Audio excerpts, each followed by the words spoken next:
네, 반려견과의 일상을 올리던 한 유튜버가 반려견 사후 1년 만에 복제된 강아지를 데려와서 갑론을박입니다. 지난 1일 한 유튜브 채널에는 약 1년 만에 우리 강아지가 돌아왔어요 라는 제목의 새 영상이 올라왔습니다. 20만여 명의 구독자를 보유한 이 채널은 반려견과 함께 즐거운 일상을 주로 올리던 채널로 반려견이 세상을 떠난 후 1년간 새 영상이 올라오지 않았었는데요. 해당 유튜버는 반려견과 행복하게 지내면서도 언젠가 올 헤어짐이 두려웠다면서 강아지 복제가 가능하다는 뉴스를 보고 반려견 복제를 의뢰했다고 밝혔습니다. 해당 유튜버는 영상을 올리면서 반려견 복제는 아직 한국에서 많이 생소하지만 저로 인해 누군가를 복제를 알게 되고 또 다른 누군가는 강아지를 잃은 상실감을 극복할 수 있길 바란다라고 전했는데요. 이를 본 누리꾼들은 복제를 통해서 사랑하던 반려견을 다시 만나게 된 견주를 응원하는 한편 생명 복제에 대한 우려의 시선도 내비치는 등 반응이 엇갈렸습니다.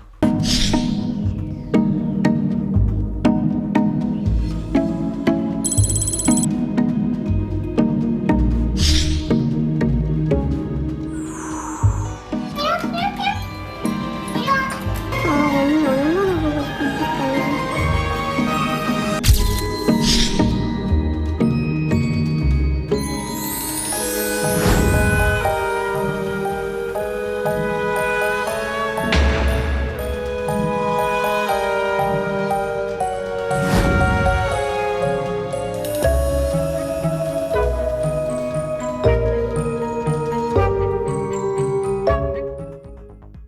한 유튜버가 죽은 반려견을 복제한 강아지 2마리를 공개한 뒤에 논란이 뜨겁습니다. 이 반려견을 잃은 상실감을 이해할 수 있다는 의견과 또 복제 과정에서 다른 개들이 희생될 수 있다는 윤리적인 문제가 부딪히고 있는데요. 이 문제 동물권행동 카라의 전진경 대표와 함께 자세히 짚어보겠습니다. 대표님 어서 오세요. 네, 안녕하십니까. 네, 좀 전에 영상으로 보신 이 강아지 2마리가 이 유튜버가 전에 잃었던 강아지의 복제견인 거죠? 그렇습니다. 네, 이게 왜 문제가 됩니까? 네, 이 강아지 굉장히 이쁘잖아요. 네, 근데 보통은 동물 키우시면서 특히 반려견 키우시면서 굉장히 깊이 사랑하게 되고 유대가 깊어져요. 그래서 자식보다도 더 사랑스럽다 이런 말씀 하시는 분도 생길 정도잖아요. 네. 근데 이제 문제가 사고나 또는 이 동물의 수명이 다해서 하늘나라를 갔을 때 그 상실감이 너무 큰 거예요. 그래서 그거를 일컫는 말도 있거든요. 펫 로스 증후군이라고 하는데 그게 마치 가족, 특히 얘네들은 되게 아기처럼 굴잖아요. 그렇죠. 그러니까 자녀를 잃은 것 같은 그런 상실감과 슬픔을 주거든요. 그렇기 때문에 아마도 그런 상실감에서 벗어나기 위해서 다시 그 동물들을 내 곁에 데리고 오고 싶다는 마음에 저렇게 복제를 하신 것 같아요. 이게 복제도 뭐 꽤 많은 비용이 들더라고요. 어마어마하게 듭니다. 예전에 1억 넘는 비용이 든다고도 추산했었고요. 네. 5천만 원에서 7천만 원 최소 그 이상이 드는 걸로 알고 있습니다. 국내에 이런 그럼 개를 복제해주는 업체가 있습니까? 예전에 우리가 이 동물 복제를 네. 국가의 어떤 중점 기술로 육성한 적이 있어요. 황우석 박사 네, 맞습니다. 시절이죠. 네, 예. 맞습니다. 그러면서 동물 복제와 관련된 어떤 세계적으로 좀 우위에 있는 기술을 확보하겠다. 네. 이런 목적으로 대단히 많은 연구비도 지원받고 했었거든요. 그때 축산기술연구원, 농진청 산하에 그것하고 이제 서울대학교 네. 이런 데 또 다른 지방대학교 이런 데서도 좀 동물 복제 연구를 했고요. 네. 그런 것들이 뭐 연구자 윤리 위반 이런 것 때문에 파면이 되시고 이러면서 사기업을 만드신 거죠. 그런 데에서 상업적인 동물 복제를 그 좀 비밀리에 음지에서 해 오신 걸로 알고 있습니다. 만약에 이제 1억 정도의 비용을 들여서 그걸 네. 감내하고 정말로 사랑하던 강아지를 새로 얻을 수 있다면 그 견주한테는 상당히 큰 위로가 되는 일일 텐데 이게 어떤 문제가 되는 거죠? 정말 돈이 있는 사람 같은 경우는 내 자식 같은 반려견을 똑같은 동물을 데리고 오는데 1억을 쓴다. 네. 생각하실 수 있을 것 같아요. 네.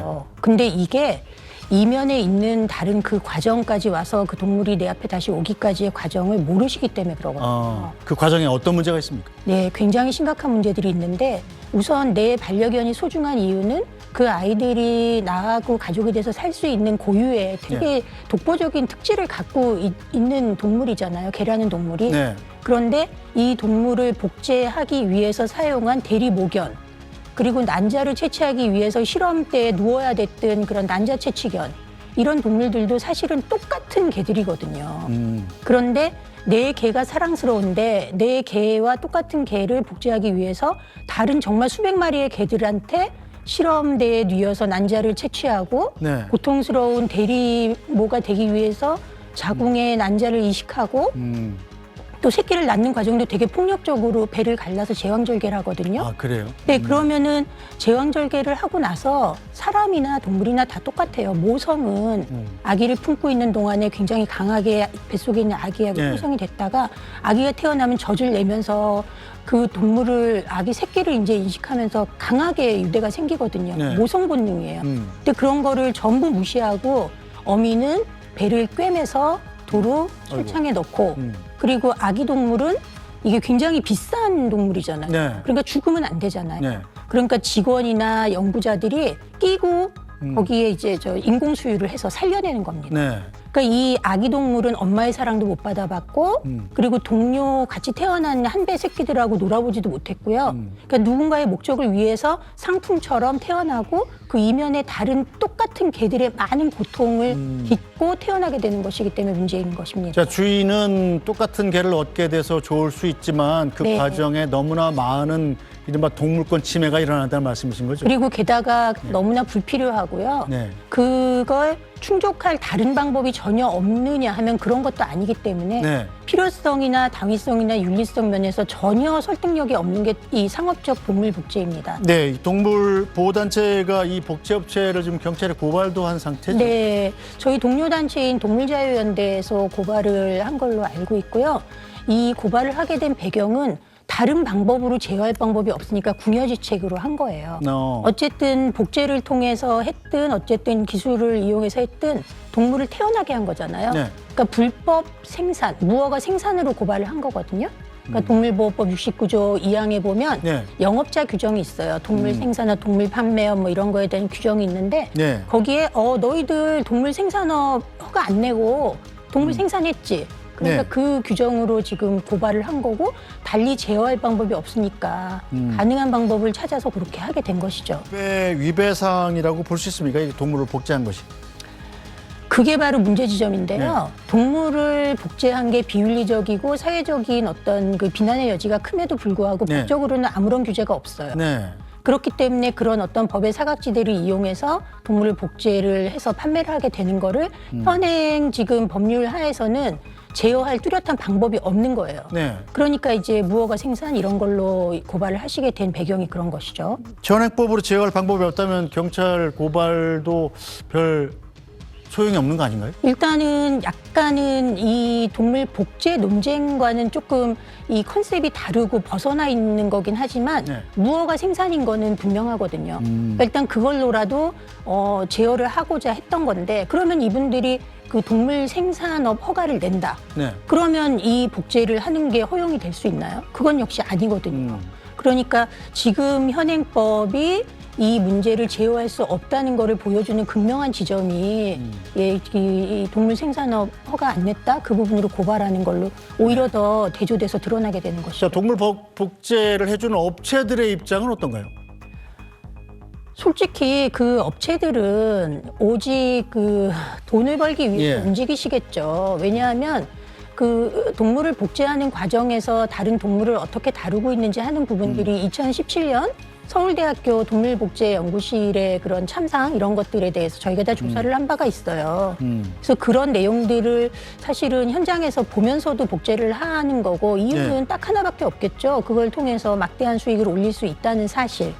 그거 이외에는 그 복제 업체에서 더 내세울 수 있는 건 없고요. 다만 표면적으로 동물을 잃고 슬퍼하는 분들의 어떤 위로를 우리가 해준다 이런 걸 내세우고 계시지만 네. 예, 그렇게 해서 얻는 제공 또는 얻거나 제공하는 그런 위안에 비해서 그 앞단에 벌어지는 그 동물에 대한 착취와 남용 그리고 불필요한 학대 같은 것들이 너무 심각하기 때문에 비교 대상이 될 수 없습니다. 네, 우리가 이제 뭐 애완용으로 키우는 동물들이 이제 개만 있는 것도 아니고 네. 다른 동물들이 많을 텐데 네. 이 지금 자기가 키우던 애완동물을 이렇게 복제할 수 있다는 사실을 처음 듣는 분들이 있을 것 같아요. 네. 자, 보면 반려견을 비롯해서 반려동물을 복제하는 다른 경우도 많이 있습니까?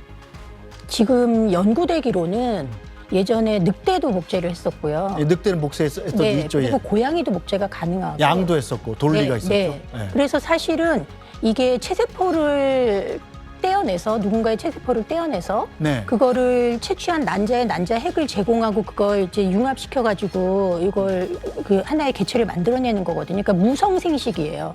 원래 엄마나 아빠가 같이 그 건강한 아이를 낳는 그런 유성생식을 자연계에서 많이 택하는 이유는 네. 이게 건강하고 그 부모를 능가할 수 있는 후손을 얻는 중요한 유전적인 또 진화론적인 어떤 그런 선택이었거든요. 근데 그런 거를 다 위배하고 그냥 내가 원하는 동물을 다른 동물의 그 난자 핵에서 핵을 제거하고 그냥 이렇게 만들어내는 거거든요. 네. 공장처럼. 예. 그렇죠. 그러니까는 태어난 동물이 건강할 리 없고 그리고 과정에서의 학대는 뭐 지금까지 말씀드린 바와 같은 네. 그런 문제들이 있는 거죠. 네, 이제 생명을 다루는 문제이기 때문에 동물 복제 기술 시작부터 윤리적 논란이 끊이지 않았는데요. 관련 리포트도 보고 오겠습니다.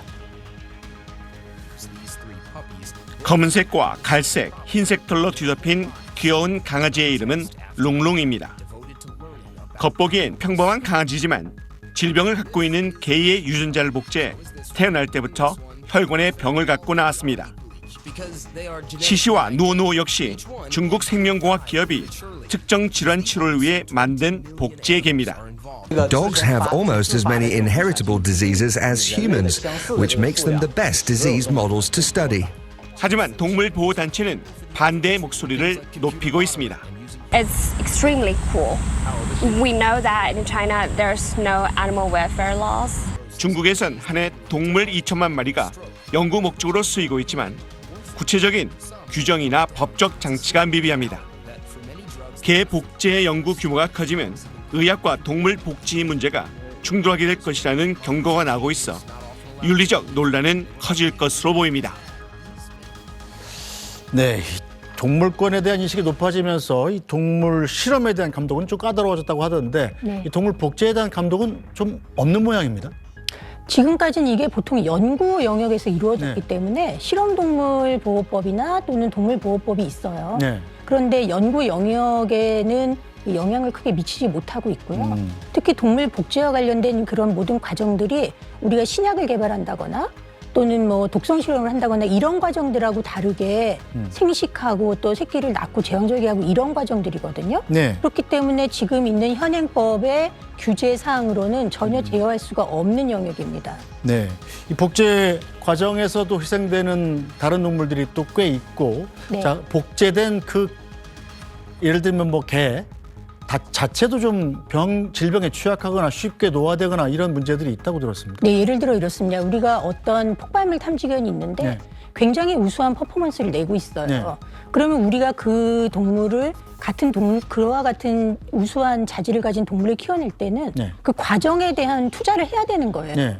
잘 가르치고 그리고 사람하고 유대를 통해서 좋은 어떤 능력을 보일 수 있도록 키워내야 되는데 이런 전 과정이 다 귀찮은 거예요. 이걸 다 그냥 안 하는 거예요. 안 하고 굉장히 이 폭발물 탐지를 잘하는 개가 있어. 네. 그럼 그 개의 체세포를 그냥 떼요. 네. 그리고 복제를 하면 얘도 그 개처럼 퍼포먼스를 낼 수 있을 거라는 그런 정말 말도 안 되는 가정으로 시작된 게 이게 특수목적견의 복제거든요. 실제로 마약 탐지견의 상당수가 복제견이라고 하던데요.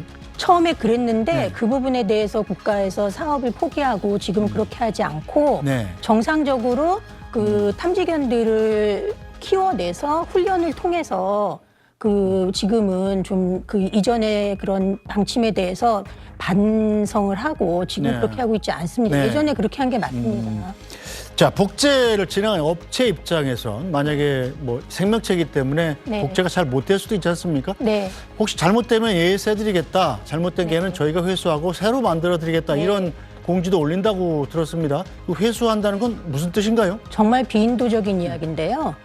동물 복제를 해서 대부분이 그 원래 체세포를 공여한 개, 복제를 하려고 했던 그 동물이 갖고 있는 질병을 다 가지고 태어납니다. 네. 그러면 그 동물을 AS라는 게 불가능하죠. 생명체잖아요. 네. 그러면 그 동물을 그냥 회수하는 거예요. 그러면은 그 다음에 어떤 걸 겪을지는 뭐 보지 않아도 충분히 이해가 가고요. 안락사인가요? 그걸 가지고 뭐 다른 부가적인 실험도 할 수 있겠고 추측으로 말씀드려 죄송합니다만 네. 얼마든지 그렇게 할 수 있는 여지가 있죠. 그 사실 그 2017년에 서울대학교에서 그 동물 복제를 했을 때요. 특수목적견 복제했을 때 네. 개농장에 있는 그 개들을 데리고 와서 난자 채취했고요. 네. 그 개농장에 있는 그 큰 개들 있잖아요. 대농장이라 하면 식용견을 말씀하신 맞습니다. 건가요? 네. 그런 애들을 데리고 와서 그 애네들은 사람 되게 무서워하고 벌벌벌 떨거든요. 네. 그럼 발 다 묶어놓고 거기다가 그 난자 이식하고 배 갈라서 새끼 꺼내고 그거 걔네 배 꼬매가지고 오신탕집 보냈어요. 좀 잔인하네요. 네. 근데 지금 이런 상업적으로 복제하는 그런 회사들에서는 과연 그거보다 훨씬 나은 동물복지 기준을 지킬까요? 그런 부분에 대해서 굉장히 의문스럽죠. 네. 어쨌든 영향력 있는 유튜버가 네. 이렇게 복제견을 지금 자랑을 계속 하고 있잖아요. 네. 이번 일로 그럼 나도 내가 키우다가 죽은 개를 복제하고 싶다 이런 분들도 있을 것 같은데 이 법적으로 막을 방법은 전혀 없는 건가요? 지금 현재로서는 어려운 상태입니다. 네. 지금 이게 갑자기 이렇게 부상이 됐고 네. 얼마나 물밑에서 진행되어 왔는지 이런 것도 파악되고 있지 않아요. 그냥 이런 추세다라는 정도였지 다 몰래 하잖아요. 그랬기 때문에 이제부터 뭐 법적인 어떤 규제나 이런 거를 찾아야 될 텐데 그냥 이거는 기준을 만들 수가 없고요. 상업적 용도의 반려동물 복제를 금지하는 것만이 유일한 해결책입니다. 앞으로 그럼 어떻게 활동을 해나가실 계획입니까? 저희가 이제 시민들에게 이 복제 과정에서 이루어지는 동물학대 같은 것들을 충분히 알려야 될 텐데요. 그거하고 한편으로 또 하나는 사실 우리가 반려동물을 키우면서 그렇게 행복했던 거는 네. 그 동물들이 갖고 있는 공통의 품성이에요. 보호소에 가도 있고요. 또 네. 방치견도 있고 또 동물단체에서 구조해서 입양 보내려고 하는 많은 동물들이 있는데 네. 정말 똑같지는 않지만 거의 같은 품성의 동물들이 다 있거든요. 나하고 같이 서로 그 상호작용을 하면서 그 동물이 만들어지는 것이에요. 네. 그래서 부디 그런 어떤 외로움이 있으시고 그렇다면 한 생명을 살릴 수 있는 선택을 해주시는 게 어떨까 그렇게 권유드리고 싶고요. 그게 더 행복하고 다 많은 동물을 살릴 수 있는 그런 좋은 방법이라고 생각을 합니다. 알겠습니다. 오늘 말씀 여기까지 듣겠습니다. 동물권행동 카라 전진경 대표였습니다. 고맙습니다. 고맙습니다.